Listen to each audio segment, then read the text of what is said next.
Hello, welcome back to the channel Up the Reds TV with me, Andy Cambe. So this one is the preview for our game away to Chelsea tomorrow, 5:30 kickoff. So before I start, please smash me a like and share the video, and please subscribe to the channel if you like watching my videos, and that'll be great help for me. Okay, so let's get on with it, shall we? Okay, Chelsea. They played 6 games, won 2, drawn 2, and lost 2. Apologies if you can hear the driving rain, by the way. It's been a horrendous day on the Foul Coast here, and it doesn't look like it's easing up at any time. And if you've been out and about, like me today, you'd have got wet a few times. So yeah. Okay, so as I was saying, back to the video. Chelsea, 3 home games. They drew 0-0 with Palace, which was a good point. They had Eze playing for Palace at that time, so that's not a bad result at home. Won 2-0 against Fulham, and then the last home game was the Brighton game, which they lost 1-3. So, I mean, they took the lead in that one on 24 minutes, but then there was a sending off, and they scored 3 goals, 77, 90 plus 2, and I think 90 plus 10. Maresca likes to play 4-3-3 with his team. He hasn't changed that, and he'll carry on playing that way, although his team is a bit depleted at the moment. Brighton, incidentally, played a 4-2-3-1 and got a result there.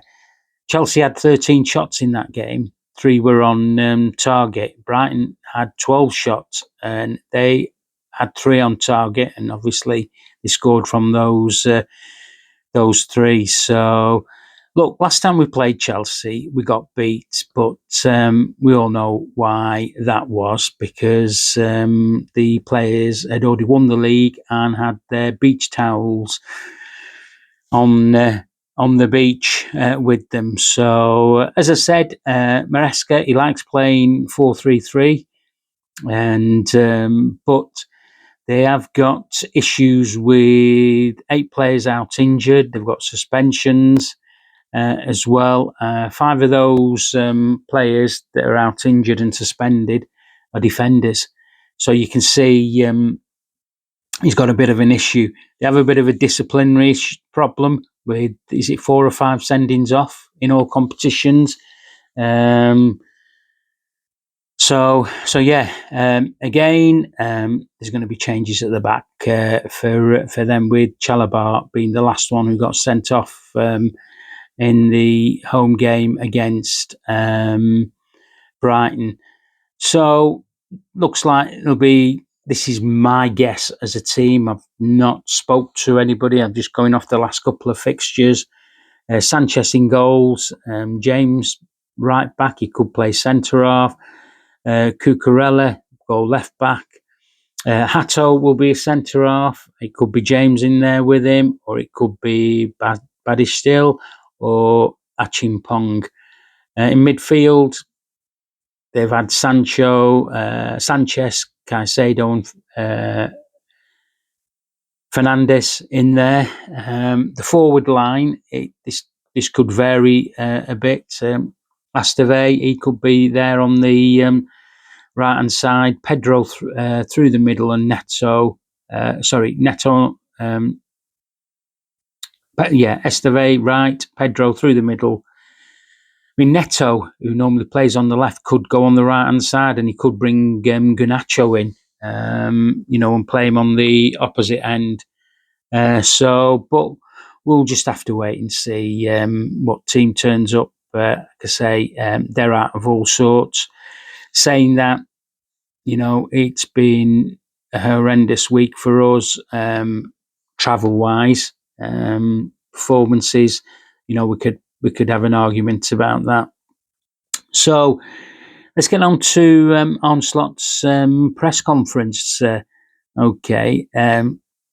Was it me, or did it feel like that there weren't too many questions asked by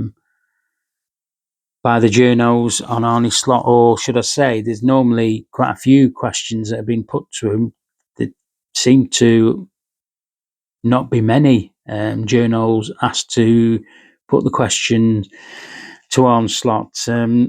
Not so sure why that was, but it just felt like that to me. Obviously, injury to Alisson. He's out until the international break. Look, we know what Alisson's injury record's like when he does pick up a knock, especially a muscular one.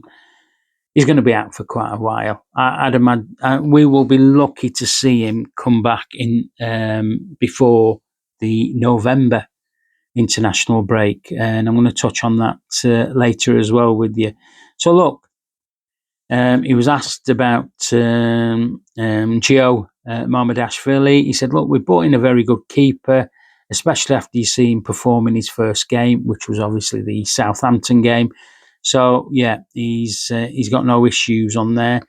Ekatike and Chiesa, hopefully, he said, "Look, they will train today, and we'll see how they are." Was asked about the games, the two games that they've lost. He said, "Look, what he saw in both of those games, from the first minute to the last minute, is that Liverpool are trying to get a result from the game. So he's no issues with that." He was asked about Frimpong and Bradley not getting minutes at right back, and he said, "Look, they've both been injured, and they're coming back from injuries." And he said, "You cannot play players who are injured. Give them 3 games in 1 week." So he was protecting the players there, really, wasn't he? This is all to do with Dom Slobosly playing at right back. Asked about Isak, how he was. He said, "Look, he's had maybe over the games 2 to 3 90-minute with appearances. He's still getting used to his teammates, but also his teammates are also getting used to him. So again, nothing to worry about there." Obviously, set pieces were talked about. He said, "Look, we've had a number of set pieces where we should have scored." He mentioned Konate in the Palace game and also the Galatasaray game. He also mentioned that Chelsea might be the set piece king so far this season. We said more than 50% of their goals have come from set pieces. Just talking about set pieces, we have set piece coaches apparently on our books. So I have mentioned them before. I'm going to mention them again. I'm hoping that we get to see some goals from set pieces. If we're creating the chances, which Onslaught says that we are, but we're not being effective with them, I'm just hoping that we do see goals coming in from set pieces. We were scoring from them last season. For some reason, this season it's not happening so far. He also, excuse me, he also mentioned the low blocks from teams that are playing against us this season, and he said we have to find the right answers with those low blocks. And I like the honesty in that question there from him. He doesn't mince his words. He will tell you how it is, and that's what I like about him. Somebody asked him a question about Salah, 5 goals in the last 20 appearances. Again, he mentioned, the team is playing a different type of football, different style, and obviously he will have to adapt to that. Just on that note, we've had a season didn't start so well for us in obviously what happened to Diogo Jota. So mentally wise, the games have been coming thick and fast, and the players have had to be switched on for these games. It's not an excuse by me, but mentally, some players still might be affected by that. obviously new players have come in and they're trying to bed in as well. And we shouldn't really lose our heads over the last couple of fixtures. So yeah. Right, okay. He also mentioned about we gave the ball away. He said away on a number of occasions without any pressure. Konate was mentioned. He also said he wasn't the only one that was doing that. He said simple passes were given away and we were on the back foot. Now, we can all see that. And obviously, we're all screaming and shouting at the TV when we're watching at the screen, why have you done that, etc. But look, he knows, but he doesn't. He also says he doesn't look at that one instance only where others will bring it up. He said he has an opportunity to look at the whole 90 minutes a game when the game is finished. And obviously, that is just one part of the 90 minutes that he watches. So, on the back of that, my team, still not picked a right team, as on slot. Marbadashvili, obviously, in goals. I'd have Bradley at right back, Kirkes on the other side. The reason I mentioned Kirkes is just in case Chelsea do play Neto on Kirkes' side. And I think Kirkes would revel in that because it would mean slightly man-to-man marking with Neto's pace, and he would probably enjoy that duel. Robbo doesn't have the pace anymore. Neto would leave him for dust, if I'm honest with you. Just talking about Konate, I've been muting about Joey Gomez playing centre-half with Virgil van Dijk. I'm not so sure whether Arne Slot will do that. He will stick with Konate, but my pick would be Joey Gomez. Talking about Virgil van Dijk, he needs to give us a captain's performance against Chelsea. There's slightly indifferent performance against Galatasaray in midweek, but then again, if you look at the cauldron and noise that was being made at Galatasaray with Salah saying to one of the subs, is this what it's like every game? Because obviously it affected him when he was warming up. So yeah, need a big game out of Virgil. We're talking about Bradley going to right back. I think Bradley needs to be slightly more defensive minded. He doesn't need to be racing up, and because Mo Salah, you're not going to get the ball off Mo Salah like you did last season. For some reason, he's not doing those passes behind the defenders when you're overlapping, and we have got caught a few times when Bradley's been out of position. But I'm hoping he has a more defensive mind. He'd head on him, especially with depends who plays on his side. He could be marking Garnacho. It could be Neto. You might have the young 17-year-old Esteva, the Brazilian. He might be playing on that side. So yeah, we'll just have to wait and see. But yeah, I'd give Bradley the nod there. Obviously, the midfield for me will be Gravenberg, Szoboszlai. I've thrown Wirtz in there. People are pandering to him getting dropped, but I'm not into that. Wirtz gets minutes. Wirtz gets used to the system. Wirtz will help the team. So for me, Florian Wirtz should be in that team, getting loads of games, loads of minutes, and then it will start to click. If I had my way and there was no fitness issues, and what 6-minute cameo I saw in the game in midweek before Ekitike went off, I'd have Ekitike on the left-hand side, I've had Isak in the middle, and I'd have Salah on the right-hand side.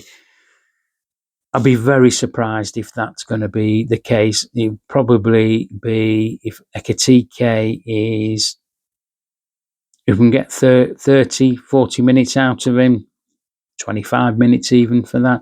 Ekatike will probably be on the bench, and it'll be Gakpo that starts, who's having an indifferent start to the campaign, if I'm honest with you. So yeah, Isak, hopefully, we might see near enough getting a 90-minute game against Chelsea before we go. Well, before the international break comes. Salah, he needs to bring his A game. We've not seen that for a while, and I mentioned the effects of Diogo Jota, haven't I already? And he might be the one that's taking a while to, not recover. That's the wrong word. Probably mentally adjust back into the game. So yeah, look, this has been a bit of a twat of a week. I'd love to swear, but YouTube might ban me. This has been a twat of a week for the Reds. They've been away to Palace, difficult game. They could have got something from that game. They've been away in Turkey, Galatasaray, what's that, 2,000 miles or something, or whatever it is in air miles, in the cauldron and noise there. And then they've had to fly back, in the early hours. And now they've got Chelsea away at a 5:30 kickoff. So 3 difficult away fixtures for various reasons. And again, in the Galatasaray game, they should have got something from that game. So 3 points would be nice in this game for me before we go into the international break. But I think our record in the last 5 is drawn 4 and 1 loss as well. So, but look, it's not going to be the end of the world. Nobody wins anything on what day is it today? 3rd of October. Nobody wins any trophies or medals. It's a long, hard slog of a season, and we will click soon. We will get everything right soon. We've got a great coach, and the players will come good. I've no doubt about that. Look, when this crappy shite, look, I've swore, international break finishes, we'll have Man United at home, Eintracht Frankfurt away in the Champions League. Then we're away to Brentford on a Saturday, I think that is, at 8 o'clock kickoff. Then we're at home to Palace on the Wednesday in the Carabao Cup, again 8 o'clock kickoff. Then we're going to November. We'll have Villa at home, Real Madrid at home, Man City away, and then it's the next international break in November. And then we'll have the likes of Forest at home, PSV at home, West Ham away, which will be like a 12:30 kickoff, and we're going to